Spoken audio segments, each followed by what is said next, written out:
বাংলাদেশ বিনিয়োগ উন্নয়ন কর্তৃপক্ষ বা বিডা সম্প্রতি এক চমকপ্রদ বিনিয়োগ সম্মেলনের আয়োজন করেছে।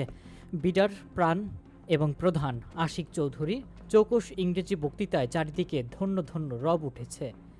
কেউ কেউ মন্তব্য করছেন বাংলাদেশের উজ্জ্বল ভবিষ্যতে এমন বক্তৃতাই প্রথম শোনা গেল। আবার কেউ বলছেন এবার দেশ উন্নত হবেই। কেউ বা বলছেন এদের 5 বছর রেখে দিন। কে এই আশিক চৌধুরী? এই শিরোনামে কেউ কেউ তার জীবনী নিয়ে আলোচনাও শুরু করেছেন। সরকার তাকে প্রতিমন্ত্রীর মর্যাদা দিয়েছে, যদিও কেন্দ্রীয় ব্যাংকের গভর্নর পড়ে আছেন ক্যাবিনেট সচিবের নিচে। সব মিলিয়ে এই চাপের সময় সরকারের ভাবমূর্তি ভালো হয়েছে। অনুষ্ঠানে উপবিষ্ট উপদেষ্টাদের অতি আনন্দিত ও গর্বিত করেছে। সম্মেলনে অর্ধসহস্রাধিক বিদেশি যুক্ত হয়েছিলেন। আশিক চৌধুরী তাদের বাংলাদেশের অপার সম্ভাবনার কথা বলেছেন বাংলাদেশ 2035 সালে সিঙ্গাপুর বা থাইল্যান্ড হবে অথবা হওয়ার পথেই রয়েছে, কিন্তু বলেননি যে কোনো অর্থনৈতিক পথে বাংলাদেশ আগামী 10 বছর সিঙ্গাপুর হবে। এখানে কোনো জাদুবিদ্যা কাজ করছে কিনা বোঝা গেল না। তার বক্তৃতায় প্রায় পুরোটাই ছিল অনেকটাই বিপণনগত চমক বা মার্কেটিং গিমিক। নিজেই ফাইন্যান্সের বিশেষজ্ঞ হয়ে অর্থনীতিবিদ্যার প্রতিও সুবিচার করেননি।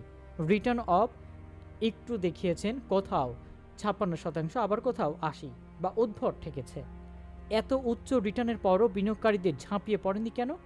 মধু থাকলে মৌমাছি বিনিয়োগকারীদের শুধু একটি রিটার্ন দেখিয়ে ঝাঁপ দেন না। দ্য গ্লোবাল ইকোনমির তথ্য ভাণ্ডার থেকে জানা যায়, রিটার্ন অন ইকুইটির বৈশ্বিক তালিকায় 134টি দেশের মধ্যে বাংলাদেশের অবস্থান 53তম। খুব একটা মন্দ নয়। 21 বছরের গড় হিসেবে এটি শতকরা 13.85%। কিন্তু রিটার্ন অন অ্যাসেট তালিকায় বাংলাদেশ নেমে পড়ে 96তম স্থানে, যেখানে রিটার্ন শতকরা 0.96%। এটি ভারত, নেপাল, ভুটান, শ্রীলঙ্কা ও পাকিস্তানের চেয়ে নিচে। আশিক চৌধুরী MBA করেছেন, কিন্তু রাষ্ট্রের সোয়াইট অ্যানালাইসিস এড়িয়ে গেছেন। যেখানে শক্তি, দুর্বলতা, সুযোগ ও হুমকি এই সব কিছুই থাকতে হয়, দুর্বলতাকেও সুযোগ হিসেবে দেখানোর উপায় থাকে।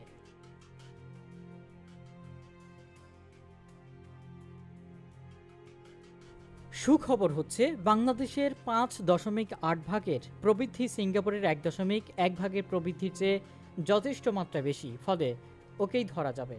তবে এই তথ্যের ভিত্তিতে তার জন্য সময় লাগবে 77 বছর। যদি 10 বছরে নেহাত সিঙ্গাপুরকে ধরতেই হয়, তাহলে প্রতি বছর প্রবৃদ্ধির হার হতে হবে 33%-এর উপর, যা পৃথিবীতে আজ পর্যন্ত কোথাও অর্জিত হয়নি।